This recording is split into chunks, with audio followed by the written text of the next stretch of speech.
Hello दोस्तों, कैसे हैं आप सभी का एक बार फिर से स्वागत है मेरे YouTube channel Sunil study station में। तो ये मूल अधिकारों का पार्ट 2 है और इसके बाद और कोई क्वेश्चन इसमें बचते नहीं हैं। और जितने भी बन सकते हैं वो मैंने आज ले लिया। ज़्यादा बड़ी वीडियो नहीं होगी, तो ये मान लीजिए लगभग 20-25 मिनट की वीडियोज़ में 2 वीडियो मिला के और जो 2 PDF मैं आपको शेयर करूँगा अपने टेलीग्राम चैनल पर, टेलीग्राम लिंक पे। तो इनको मिला के आपका एक क्वेश्चन डेफिनेटली पक्का हो रहा है जीएस में। और देखो अभी मैं सोचना एक एक क्वेश्चन की बहुत बड़ी वैल्यू, जो हमारा एक एक क्वेश्चन गलत जाता है तो एक क्वेश्चन एक निगेटिव भी लेके जाता है अपने साथ, मतलब 0.25 जो भी रहे, निगेटिव 0.33 रहे या 0.25 रहे, तो बहुत बड़ी वैल्यू होती है। और ये मैं आज देखो, कल आपने सब पढ़ा था जब हमने बताया था कि 6 प्रकार के हमारे मौलिक अधिकार हैं, जिसमें सबसे पहला था समानता का अधिकार, जिसमें हमने बताया था अनुच्छेद 14 से लेकर के ये जो बताया हुआ है 14 से लेकर 18 तक, मतलब समान एक तरीके से 6 है। ये है हमारा मौलिक अधिकार, समानता का अधिकार। लेकिन अब इनको 14 से लेकर 18, 14 में कौन सा वाला समानता, कहाँ के कैसी समानता, 15 में कैसी समानता, 16 में कैसी समानता, 17 में कैसी, 18, ये अब थोड़ा सा इसको बताएगा और डीपली अब पूछा जाता है। अगर क्वेश्चन थोड़ा सा वो भारी करना चाहेगा, पेपर को थोड़ा सा लेंदी करना चाहेगा, तो ये क्वेश्चन अब यहाँ से क्वेश्चन उठाएगा। क्वेश्चन क्या उठाएगा, बताइए विधि के समक्ष समानता संविधान के किस अनुच्छेद में है, या मौलिक अधिकारों के किस मौलिक अधिकार में है।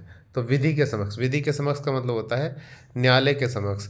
जब भी हम न्यायालय के समक्ष जाएं तो वो कोई भी भेदभाव नहीं करेगा, उसके लिए सभी, कोई भी जात हो, कोई भी अधिकारी हो, सब उसके लिए सारे के सारे एक ही समान होंगे। तो विधि के समक्ष समानता है, किसी को भी ऐसा कोई एज नहीं मिलेगा कि अच्छा ये राजा है, ये महाराजा है, ये तो अधिकारी है, ये कर्मचारी, ये तो गरीब है, ये अमीर है।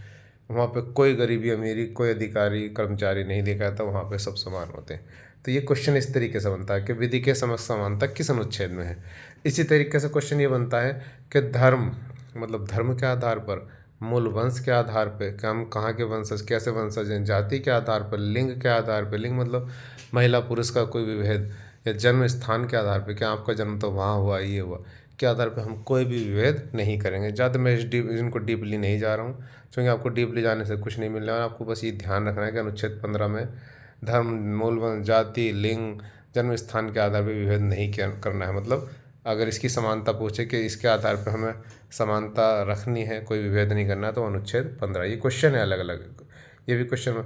अब लोक नियोजन में अफसर की समानता, जो हम लोग ये रिजर्वेशन, जो अभी अभी आर्थिक रिजर्वेशन दिया गया है, आर्थिक रिजर्वेशन की बात चल रही है, लेकिन ईडब्ल्यूएस को दिया गया है, जो एक ईडब्ल्यूएस हो गया, जो भी हम लोग को रिजर्वेशन दिया गया है नौकरियों में, गवर्नमेंट कॉलेजों में, तो वो सब क्या है इस वाले अनुच्छेद 14 में है, अनुच्छेद 16 में है, लोक नियोजन में अफसर की समानता।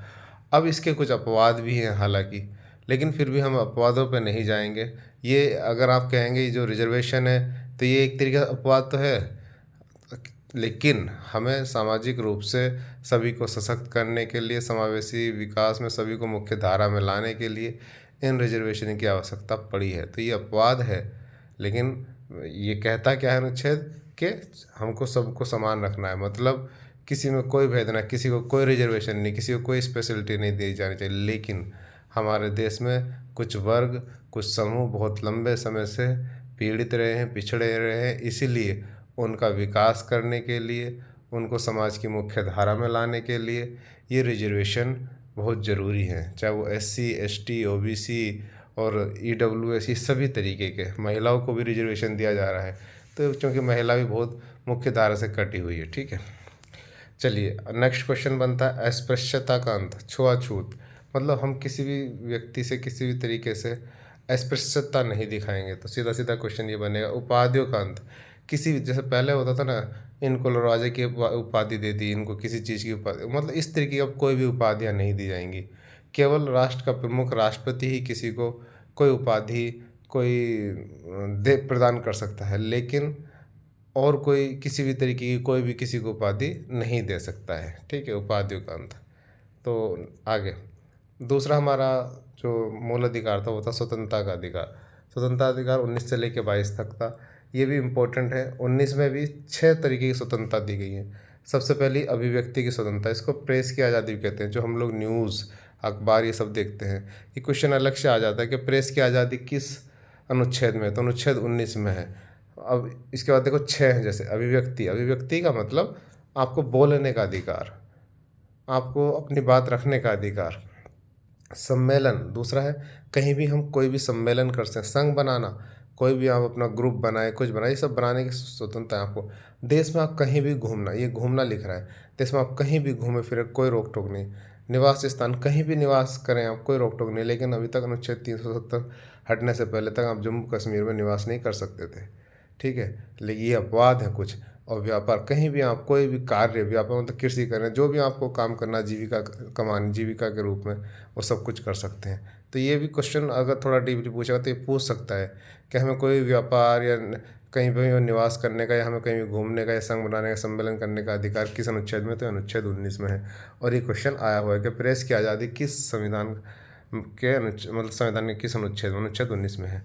तो स्वतंत्रता का अधिकार 19 में ये 6 स्वतंत्रताएं दी गई हैं। 20 अपराधों के लिए 2 सिद्धि के संबंध में संरक्षण, इतना थोड़ा सा याद रखना है बस। इसमें मैंने इसको देखो अलग से समझाया। एक ही अपराध मतलब इसका मतलब ये है कि एक ही अपराध के लिए बार बार आपको सज़ा नहीं दी जा सकती है, ठीक है। और खुद के विरुद्ध आपको गवाह नहीं बनाया जा सकता। आपने कोई अपराध किया है तो आप अपने खिलाफ मतलब गवाह नहीं बन सकते। और फिर अनुच्छेद 21 जीवन का अधिकार, जीवन जीने का अधिकार।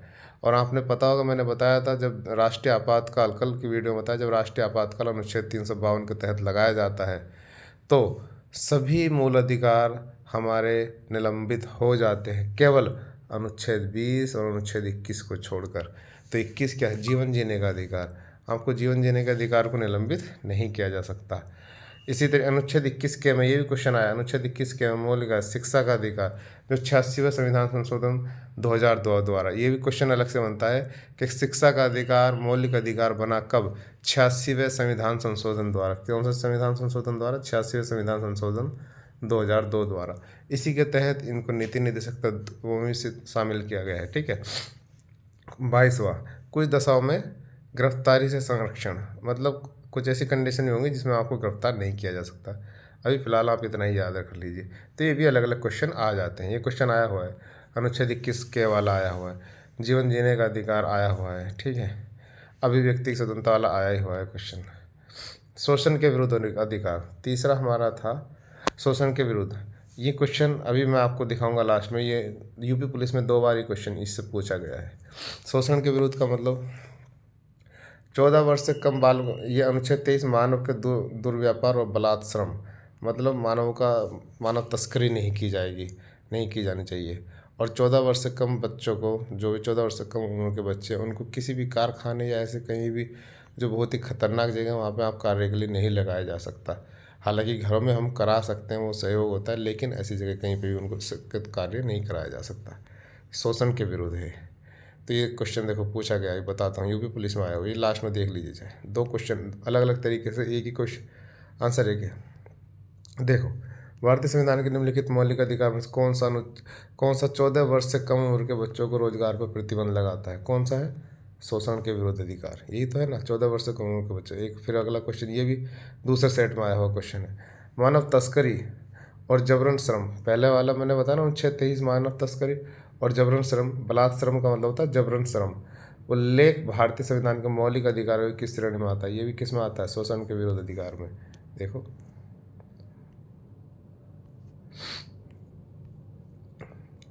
देखो इस पे भी क्वेश्चन पूछ लिया गया, मानव तस्करी और जबरन श्रम, बलात्श्रम का मतलब जबरन श्रम, और 14 वर्ष वाले पे इस पे क्वेश्चन आ चुका 2 अलग अलग सेट में, ठीक है। अब आइए धर्म की स्वतंत्रता। धर्म का मतलब जो भी हम धार्मिक स्वतंत्रता है, अपने अपने धर्म को मानने का अधिकार, उसका प्रचार करने का अधिकार, धार्मिक कार्यों के प्रबंध की स्वतंत्रता, अनुच्छेद 26। कर्म में छूट, धार्मिक कार्य में जो भी आप उसमें पैसा लगाते हैं उसमें कर में छूट दी जाती है। अनुच्छेद 28 धार्मिक शिक्षाएं उपासना करने की स्वतंत्रता, ये थोड़ा सा याद रखिए। ये डायरेक्ट अंदर नहीं पूछा जाएगा, ये अंदर नहीं, बस सीधा ये पूछा जाएगा धर्म की स्वतंत्रता किस अनुच्छेद से किस अनुच्छेद के तहत है, ठीक है।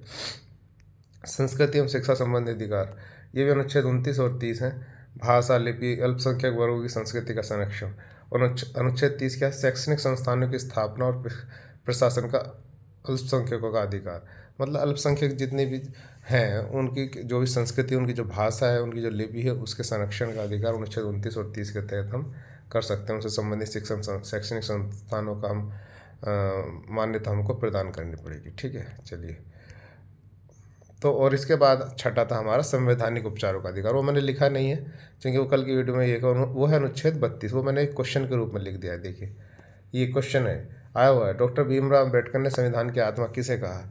मैंने आपको पीछे बताया था कि संविधान की आत्मा उद्देशिका को भी कहा गया है, लेकिन जब स्पेसिफिक ये पूछ ले कि मतलब विकल्प में जब क्वेश्चन में नाम ना दे कि किसने किसके द्वारा, बस ये पूछे कि संविधान की आत्मा किसे कहा और विकल्प में उद्देश्य का हो तो उद्देश्य का आंसर माना जाएगा, आयोग ने ऐसा माना है। और लेकिन जब नाम दे दिया कि डॉक्टर भीमराव अम्बेडकर ने संविधान की आत्मा किसे कहा है, तो वो कहा है अनुच्छेद 32 को, जिसको संवैधानिक उपचारों का अधिकार कहते हैं। क्यों कहते हैं संवैधानिक उपचारों का अधिकार? एक तरीके से मौलिक अधिकारों को लागू करने का अधिकार। मतलब जितने भी हमारे मौलिक अधिकार हैं अनुच्छेद लिख के 12 से 35 तक, वो जितने भी हैं उनको लागू करने का अधिकार अनुच्छेद 32 में दिया गया है। तो मतलब अगर अनुच्छेद 32 ना होता तो भले ही मौलिक अधिकार लेकिन लागू नहीं होते, तो हम किसके खिलाफ जाते। लेकिन अभी क्या है, अगर आपके मौलिक अधिकारों का उल्लंघन हो रहा है तो अनुच्छेद 32 के तहत आप सुप्रीम कोर्ट में जा सकते हैं। और सुप्रीम कोर्ट में कैसे 32 के तहत 5 प्रकार की रिट दायर की जा सकती है। क्वेश्चन ये बनता है कितने प्रकार की रिट है अनुच्छेद 32 के तहत, तो वह कौन सी कितनी है? 5। उसमें कौन कौन सी है और किसका क्या मतलब है, ये सबसे इम्पोर्टेंट है, ये है बंदी प्रत्यक्षीकरण। इसके तहत वो कहता है कि पता क्या होता है कि पुलिस आती है अचानक से हमारे घरों में से हमको ले जाती है और पता ही नहीं देती फिर हमको कहाँ रखा जा रहा है। तो आप क्या कर सकते हैं, तुरंत सुप्रीम कोर्ट में जा सकते हैं अनुच्छेद 32 के तहत, और अनुच्छेद 226 के तहत आप जा सकते हैं हाई कोर्ट में और जवाब मांग सकते हैं कि साहब हमारे व्यक्ति को ऐसे ऐसे गायब किया हुआ है और इतना टाइम हो गया। तो हाई कोर्ट और सुप्रीम कोर्ट अपने अपने अलग अनुच्छेदों के तहत पुलिस को या शासन प्रशासन को फटकार लगाएगी और तुरंत बोलेगी कि बंदी प्रत्यक्षीकरण, बंदी को प्रस्तुत करो, मतलब शरीर प्रस्तुत करो, हमारे सामने लाओ वो कहाँ आपने छुपा के रखा है। समझ रहे हो? तो इसलिए परम आदेश, हम आदेश देते हैं, इसका मतलब ये है। प्रतिषेध, कोई अधीनस्थ न्यायालय, मान लो सुप्रीम कोर्ट और हाई कोर्ट से नीचे का कोई न्यायालय कोई डिसीजन कर रहा है ज़बरदस्ती, तो सुप्रीम कोर्ट और हाई कोर्ट उसको अपने यहाँ बुला सकते हैं, उसको मना कर सकते हैं वो डिसीजन करने के लिए। अधिकार पूछा, और उससे पूछ सकते हैं कि पूर्णतः सूचित कीजिए, अगर आप कोई कार्य कर रहे हैं तो हमको पूर्णतः सूचित कीजिए। उत्प्रेषण, किस अधिकार से, तो ये इनकी मीनिंग है, लेकिन ये सब नहीं पूछे जाते हैं। इसमें सबसे इम्पोर्टेंट है बंदी प्रत्यक्षीकरण। तो ये पूछा जाए कि कितने प्रकार की रिट है? 5 प्रकार की रिट, याचिका जिनको बोल सकते हैं, जो हम सुप्रीम कोर्ट और हाई कोर्ट में डाल सकते हैं। और कौन सी किसके तहत? सुप्रीम कोर्ट में जाओगे तो आप अनुच्छेद 32 के तहत, और हाई कोर्ट में जाओगे तो अनुच्छेद 226 के तहत। ठीक है, ये भी याद रखना है। चलिए, अब ये भी क्वेश्चन बना हुआ है, वे मूल अधिकार जो विदेशियों को भी प्राप्त हैं। मतलब बाकी आप याद करने की कोई ज़रूरत नहीं, बस ये याद रख लीजिए कि ये जो मूल अधिकार है 24 का 20, 21, 22 छोड़ दिए, 23, 24, 25, 26, 27, 28, मतलब समझ लीजिए 23 के बाद तो 28 तक सारे हैं, और 14, 20 और 21 ये अधिकार ऐसे हैं, इतने मौलिक अधिकार जो विदेशियों को भी प्राप्त हैं, बाकी नहीं। अब क्वेश्चन इसमें कई तरीके से बन सकते हैं, वो दे सकता है विकल्प में अनुच्छेद 19, अनुच्छेद 15, अनुच्छेद 16 और फिर लिख देगा अनुच्छेद 14। बताइए निम्नलिखित में कौन सा विदेशियों को भी प्राप्त है? तो अनुच्छेद 14 केवल प्राप्त है, मतलब क्वेश्चन ये बन जाएगा ना। बताइए निम्नलिखित में कौन सा विदेशियों को प्राप्त है? 14, 19, 15, 18, तो कौन सा प्राप्त है? केवल 14, ये लिख रहे हैं। तो आप ये याद कर लीजिए, इन पर क्वेश्चन बन सकता है। और ये मैंने आपको दोनों क्वेश्चन दिखाई दिए हैं जो यूपी पुलिस में आए हुए हैं। तो चलिए, लगभग इससे संबंधित मतलब अपना मौलिक अधिकारों संबंधी जो भी क्वेश्चन बन सकते थे, जो भी आपके एग्जाम में आएंगे, वो इन्होंने मैंने दोनों वीडियो में करा लीजिए। इनको आप नोट्स बना लीजिए। देखो करना क्या है, मैं बहुत जल्द ही आपको बता चुका हूँ, मैं बहुत जल्दी डिजिटल बोर्ड पे आ रहा हूँ। आपको रेगुलर बैच यूपी पुलिस को टारगेट करके मैं बिल्कुल कंप्लीट और पूरी जिम्मेदारी के साथ, आप ईमानदारी से बस मुझे फॉलो करते रहिए। फॉलो करने का मीनिंग क्या है? मैं आपको बहुत सिस्टमेटिक तरीके से पढ़ाने वाला हूँ, बीच बीच में आपको बताऊँगा भी, लेकिन आपको क्या करना है, आप 4 प्रकार की कॉपी रजिस्टर लीजिए, बड़े मोटे मोटे से थोड़े से। एक रजिस्टर आप रीजनिंग का बनाइए, एक रजिस्टर बल्कि 5 प्रकार के लीजिए। ठीक है, 5 रजिस्टर लीजिए आप। एक रजिस्टर आप रीजनिंग का बनाइए, एक रजिस्टर आप मैथ का बनाइए, एक रजिस्टर आप हिंदी का बनाइए, और एक रजिस्टर आप जो मोटा सा होगा उसको जीएस का बनाइए। और जीएस में सबसे पीछे के लगभग 30-35 पेज आप करंट के रखिए। और जब शुरू में मतलब 15 से 20 पेज आप हिस्ट्री, 15 से 20 पेज आप पॉलिटी, 15 से 20 पेज आप भूगोल, 15 से 20 पेज आप विज्ञान, 15 से 20 पेज आप यूपी स्पेशल, 15 से 20 पेज आप इकोनॉमी, 15 से 20 पेज आप विविध, इस तरीके से उसको कई सारे उसमें डिवाइड कर लीजिए, ठीक है। और फिर लास्ट में करंट के लिए रख लीजिए। इस तरीके से आपने 4 रजिस्टर बनाए। और एक 5वां रजिस्टर होगा प्रैक्टिस सेट वाला, जिसमें आप प्रैक्टिस सेट करेंगे उनकी जो उन क्वेश्चनों, उन प्रैक्टिस सेट में जो समस्याएं होंगी, तो आप इस तरीके से बना ले रहे हैं। ये बिल्कुल एक सिस्टमेटिक तरीका है। अगर आपको सिलेक्शन चाहिए, आपने ऐसा कर रखा है, बहुत अच्छी बात है। और अगर ऐसा नहीं कर रखा है तो आपको ऐसा करना है जैसा बोल रहा हूँ। ये एक तरीका होता है, ऐसा नहीं कि हम कुछ भी कहीं से ही पढ़ रहे हैं। अब आप मुझे देख रहे हैं, बहुत अच्छी बात है। मुझे नहीं देख रहे हैं, आप किसी भी व्यक्ति को देख रहे हैं, तो प्रॉपर नोट्स बनाइए। अभी जैसे मैंने ये पढ़ा दिया है पॉलिटी, तो मैंने जो वो जीएस का रजिस्टर जिसमें आपने पॉलिटी लिखा है, तो पॉलिटी के जो भी मैं अभी पीछे से लेक्चर कर रहा हूँ वो सारे देखिए, उसी क्रम वाइज से आप नोट्स बना लीजिए। जब ये नोट्स बन जाएंगे, जब मैं ये कंप्लीट करा दूंगा 1 से 2 महीने में आपका सारा सिलेबस, बहुत जल्दी मैं ये पूरा कंप्लीट कराने का प्लानिंग कर रहा हूँ। और एक चीज़, तो ये जब सारा करा, मतलब आप जो भी अब मैं करा रहा हूँ, जो है मैंने इसमें रीजनिंग करा रखी है, तो रीजनिंग की वीडियोस देखिए, रीजनिंग के नोट्स बना लीजिए चैप्टर वाइज, ठीक है। अभी क्या है, अब जैसे रीजनिंग के आप चैप्टर कर रहे हो, या चलो इस पॉलिटी ये कर रहे हो, तो पिछले साल के प्रीवियस ईयर के क्वेश्चन पेपर भी आप 20-25 क्वेश्चन पेपर वाली मार्केट से बुक ला के रखिए, और 20-25 प्रैक्टिस सेट अलग से वैसे ला के रखिए, मार्केट से कोई बुक लाइए। अब आप प्रीवियस ईयर वाले में देखिए, पॉलिटी का ये मौलिक अधिकार लाए, उसमें मौलिक अधिकार से संबंधित कोई भी क्वेश्चन आया क्या, वो नहीं लग रहा है क्या आपसे। इसी तरीके जो मैंने रीजनिंग के टॉपिक कराए, उनसे संबंधित जो भी क्वेश्चन प्रैक्टिस सेट में या पिछले सालों के पेपर में, वो लगा के देखिए लग रहे हैं क्या नहीं लग रहे। अभी तो ऐसे कीजिए।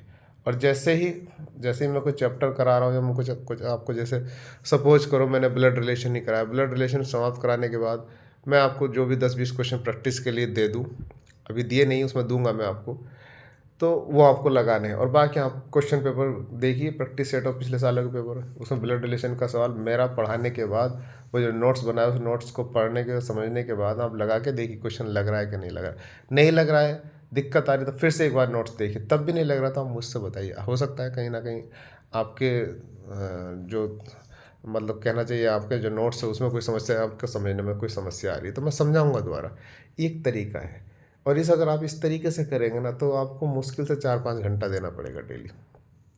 ये काम आप आज से ही कीजिए। मेरी सारी वीडियो जो भी बनी हुई हैं, उनके बाकायदा नोट्स बनाइए, और आगे में बहुत कंप्लीट तरीके से, ये जो भी आपको दिक्कत हो रही है, पीडीएफ क्लियरिटी नहीं हो रही, ये बहुत जल्द सारी समस्या समाप्त होने वाली है। अभी मैं बोल के बता दे रहा हूँ, तो आप इसी से काम चलाइए, ठीक है। और सारी अपडेट के लिए मेरे टेलीग्राम लिंक को ज्वाइन कीजिए, जो मैं इस वीडियो के डिस्क्रिप्शन में डालूंगा। और आप मेरी ऐप भी डाउनलोड कर सकते हैं। देखिए, मैं सारा का सारा यूपी पुलिस का बैच कंप्लीट फ्री पढ़ाने वाला हूँ, जो यूट्यूब और मेरी ऐप पे दोनों पे उपलब्ध होगा फ्री। लेकिन ऐप पे क्या होगा, मैं टेस्ट सीरीज भी उपलब्ध कराऊंगा, ठीक है। तो ऐप पे मैं टेस्ट सीरीज भी उपलब्ध कराऊंगा, जिसको टेस्ट सीरीज भी लगानी है वो आप ऐप डाउनलोड कीजिए, ऐप पे देख लीजिए। बाकी सारी चीज़ें मैं बहुत जल्द ही यूट्यूब पे भी एक प्लेलिस्ट बना दूंगा यूपी पुलिस के हिसाब से। फिर उसमें अलग अलग जो पोर्शन है, रीजनिंग, जीएस, मैथ और अपना हिंदी, इस तरह की प्लेलिस्ट बना दूंगा, आप उससे जाके देख लीजिए, या फिर मेरी ऐप पर आके देख लीजिए। तो आप मेरे टेलीग्राम चैनल को ज्वाइन कीजिए। वीडियोस को जो भी आपके सगे संबंधी, जो भी यार दोस्त भाई बहन है, सभी को शेयर कीजिए, मुझे इससे प्रोत्साहन मिलेगा, ठीक है। कोशिश कर रहा हूँ मैं, जो भी और सुधार की ज़रूरत है मैं बहुत जल्दी आप लोगों के लिए सुधार करूँगा। So thank you, good night.